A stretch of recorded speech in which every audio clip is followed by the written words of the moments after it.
បាទសូមគោរពនឹងជម្រាបសួរប្រិយមិត្តជាទីមេត្រីស្វាគមន៍មកកាន់កម្មវិធី Extreme Kabaddi Volleyball កម្មវិធីរបស់យើងមានការចាត់ផ្សាយជារៀងរាល់ថ្ងៃច័ន្ទចាប់ពីម៉ោង 12 ព្រឹកតទៅតាមរយៈបណ្ដាញសង្គមផ្លូវការកីឡាភូមិ Police Sport ទៅដូចជាបណ្ដាញសង្គមផ្លូវការផងដែរ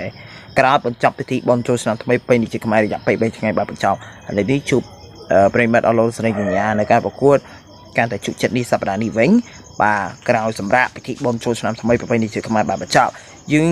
មកសប្តាហ៍នេះការប្រកួតកាន់តែស្វិតស្វាញទីដែរនៅក្នុងរាត្រីថ្ងៃច័ន្ទនេះយើងរំចាំតាមដានទស្សនាទាំងអស់គ្នាអរគុណចំពោះមកចៅខំនៅក្នុងកម្មវិធីដល់ក្រុមខ្មែរ British ទៅភាសាកម្ពុជាដើម្បីសុខភាពស្រស់ថ្លាអរគុណទៅដល់ពេជ្រប្រកបតាម Viking ថាបបដល់ខ្លាំងខ្លាំងអរគុណទៅដល់ ICQ រសជាតិម៉ូតូឆ្ងាញ់ត្រជាក់ជុំមកតែម្ដង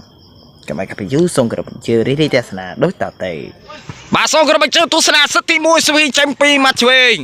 បាទចាំហាយូអើយបាទចូលកញ្ញាំឲ្យមាត់ឆ្វេងចេញក្រៅទៅហើយហើយបើស្វីបើកន្លែងនេះបាទបន្ទុកដូរបាទខាងស្មារតីឆ្វេងបាទដូចជាបន្តបានទីមាត់ឆ្វេងទៅហើយបាទចូលកញ្ញាំឲ្យមាត់ឆ្វេងអាយ៉ារត់ទៅដល់ហូជលុះដៃបាទអើយអត់បិទបាត់ហើយមិញគេបាត់អក្រោយនេះបន្ទុកដូរបានខាងស្មារតីឆ្វេងស្វីចេញពីស្មារតីឆ្វេងទៅម៉ែកហើយមកចូលកញ្ញាស្មារតីរតនាឲ្យមកឆ្វេងចូលមកវិញហើយបាទបន្ទុកដូរបានខាងស្មារតីឆ្វេងបាទចប់សិតទី1បាទបន្តសុំបន្តទស្សនាកំគូសិតទី2ជាបន្តសូមក្រុមបញ្ជាទស្សនាសិតទី2ចូលកញ្ញារតនាឲ្យ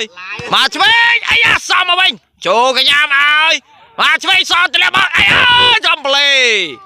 បាទបន្ទុកបានតែខាងស្មារតីឆ្វេងបាទប្លេបាទអើយខ្សែប្លេស្វីចេញពីមកឆ្វេងតបាទចូលកញ្ញារតនាឲ្យមកឆ្វេងបោះសមកវិញអាយ៉ាចូលអាយ៉ាសមកវិញឃ្លីមករតនាសមកបាទចេញក្រៅអើយបាទដូរព្រំនេះបាទ